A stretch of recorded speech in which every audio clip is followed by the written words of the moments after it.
கணிதம் எளிதுக்கு உங்கள வரவேற்கிறோம். சில சமயம் வரலாறு ரொம்ப விசித்திரமா தனக்குத்தானே ஒரு முடிச்சு போட்டுக்கும்.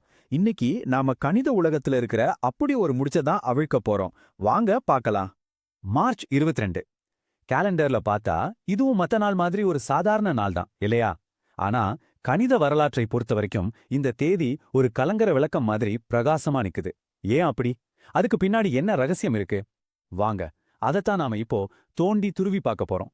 யோசிச்சு பாருங்க, இந்த ஒரே ஒரு தேதியில பல நூற்றாண்டுகளை தாண்டி 3 மாபெரும் மேதைகளோட வாழ்க்கை ஒன்னோட ஒண்ணு பிணைஞ்சிருக்கு. அவங்க கதைகள் நாம இன்னைக்கு வாழ்ற இந்த உலகத்தையே எப்படி மாத்தி அமைச்சதுன்னு ஒன்னொன்னா பார்க்கலாம். சரி, வாங்க முதல் புதிர்ல இருந்து ஆரம்பிக்கலாம். இப்போ ஒன்னு கற்பனை பண்ணிக்கோங்க.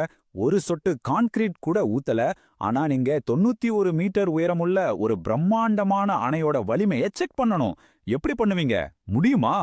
இந்த சவால் தான் மார்ச் 22ஆம் தேதியோட தொடர்புடைய நம்மளோட முதல் மேதை கிட்ட நம்மள கூட்டிட்டு போகுது. அந்த புதிருக்கு விடை ஐஓ பாபுஸ்காங்கிற ஒரு நபர்கிட்ட தான் இருந்துச்சு. மார்ச் 22, 1926ல பிறந்த இவர் பொறியியல் உலகத்தையே அடியோடு மாத்த போறாருன்னு அப்ப யாருக்கும் தெரியாது. பாபுஸ்காவோட அந்த பிரில்லியன்ட் ஐடியாவுக்கு பேரு தான் ஃபைனைட் எலிமெண்ட் மெத்தட். சிம்பிளா சொல்லணும்னா, ஒரு பெரிய சிக்கலை எடுத்துக்கிட்டு அதை லட்சக்கணக்கான சின்ன சின்ன நாம சுலபமா கையாளக்கூடிய துண்டுகளா உடைக்கிறது. அடேங்கப்பா, 1950கள்ல கம்ப்யூட்டரே இல்லாத காலத்துல வெறும் டெஸ்க் கால்குலேட்டரை வச்சு அவர் ஓர்லிக் அணைய டிஜிட்டலா டெஸ்ட் பண்ணிருக்காரு. இன்னைக்கு நம்ம பார்க்குற விமானங்கள், பெரிய பெரிய பாலங்கள்னு எல்லாத்தோட பாதுகாப்புக்கும் இந்த முறை தான் அஸ்திவாரம். கொஞ்சம் யோசிச்சு பாருங்களேன், ஒரே ஒரு மனுஷனோட மூளைக்குள்ள இருந்து லட்சக்கணக்கான டிஜிட்டல் சோதனைகள். இதுதான் பாபுஸ்கா நமக்கு விட்டுட்டு போன விஷயம். அதாவது பேப்பர்லயே கணக்க போட்டே நிஜ உலகத்தை கட்டுறது. பாபுஸ்கா பெரிய பெரிய கட்டுமானங்களை பத்தி யோசிச்சாரு. இப்போ நாம இன்னும் ஒரு படி உள்ள போய் பொருட்களோட இதயத்துக்கே போக போறோம். நாம டெய்லி பார்க்குற ஒரு பெரிய இரும்பு பாலம் இருக்குல்ல, அது அதோட பாரத்திலேயே இடிஞ்சு விழாம இருக்க அதுக்குள்ள ஏற்படுற கண்ணுக்கு தெரியாத சின்ன சின்ன முறுக்களையும் வளைவுகளையும் என்ஜினியர்ஸ் எப்படி கரெக்டா கணக்கிறாங்க? இந்த கேள்விக்கான பதில் பிரான்சுவா கோசெராங்கிற ஒரு பிரெஞ்சு மேதையோட ஆராய்ச்சியில தான் ஒளிஞ்சிருக்கு. இங்கேயும் ஒரு கனெக்ஷன் பாருங்க. அவரும் மார்ச் 22, 1914 தான் இறந்து போனாரு.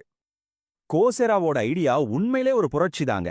என்னன்னா, ஒவ்வொரு பொருளுக்கும் உள்ளுக்குள்ள ஒரு டைரக்ஷன் இருக்குன்னு சொன்னாரு.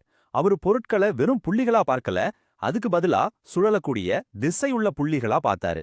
இந்த ஒரு சின்ன பார்வை மாற்றம் ஒரு பொருள் எப்படி முறுக்குது, எப்படி வளையுதுங்கிற மாதிரி சிக்கலான விஷயங்களை ஒரு புது கோணத்துல பார்க்க வச்சது. ஆனா ஆச்சரியமான விஷயம் என்னன்னா, அவரோட ஐடியாக்கள் அவரோட காலத்தை விட 50 வருஷம் அட்வான்ஸ்டா இருந்துச்சு. அதனால அதை எல்லாரும் கண்டுக்காம விட்டுட்டாங்க. அப்புறமா லிக்விட் கிறிஸ்டல்ஸ் மாதிரி புது டெக்னாலஜி வந்த பிறகுதான் அடடான்னு சொல்லி அதை மறுபடியும் தோண்டி எடுத்தாங்க. சுருக்கமா சொன்னா, கோசரவோட பங்களிப்பு இதுதான். திடப்பொருளுக்குள்ளேயே ஒளிஞ்சிருக்கிற அந்த சுழற்சியை அவர் கண்டுபிடிச்சாரு. இது பொருட்கள்னா என்னங்கிற நம்மளோட புரிதலையே அடுத்த லெவலுக்கு கொண்டு போச்சு. சரி, இப்ப நம்மளோட கடைசி மர்மம் முடிச்சுக்கு வருவோம்.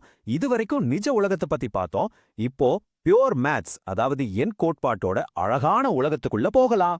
கணக்கே இல்லாத எண்கள் இருக்கிற ஒரு பெரிய கடல்ல ஒளிஞ்சிருக்கிற ஆழமான பேட்டர்ன்ஸ கணித மேதைகள் எப்படி கண்டுபிடிக்கிறாங்க? அந்த எண்களுங்கிற பெரிய கடல்ல மூழ்கி முத்தெடுத்தவர் தான் மார்கரெட் மில்லிங்டன்.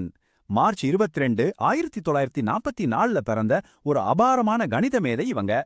மில்லிங்டன் மாடுலர் ஃபார்ம்ஸ் அப்படிங்கிற ஒரு பெரிய உலகத்தையே ஆராய்ச்சி பண்ணாங்க. இதை நீங்க ஒரு மேக்ஸ் கலிடோஸ்கோப் மாதிரி கற்பனை பண்ணிக்கலாம். ஒவ்வொரு தடவை சுத்தும் போதும் எண்களுக்குள்ள ஒளிஞ்சிருக்கிற அழகான சமச்சீரான பேட்டர்ன்ஸை அது காட்டும். நம்ம கணித மேதை ராமானுஜன் அவரோட உள்ளுணர்வால கண்டுபிடிச்ச பல விஷயங்களுக்கு மில்லிங்டனோட வேலை தான் ஒரு முறையான வடிவத்தை கொடுத்துச்சு. ரொம்ப வருத்தமான விஷயம், அவங்க வெறும் 28 வயசுல இறந்துட்டாங்க. ஆனா அந்த சின்ன வயசுல அவங்க ஏத்தி வச்ச அந்த அறிவுச்சுடர் இன்னைக்கும் எண் கோட்பாட்டுக்கு வழிகாட்டிட்டு இருக்கு. அவருக்கு ஒரு சரியான புகழுரை இதுதான். பிரகாசமா எரிஞ்ச ஒரு நட்சத்திரம், ஒரே ஒரு எண்ணுக்குள்ள ஒரு பிரபஞ்சத்தையே காட்டிட்டு போன நட்சத்திரம். பாத்தீங்களா, ஒரே ஒரு தேதி, 3 மேதைகள், ஆனா உலகம் முற்றிலுமா மாறிடுச்சு. இதுதான் மார்ச் 22ஆம் தேதியோட சக்தி.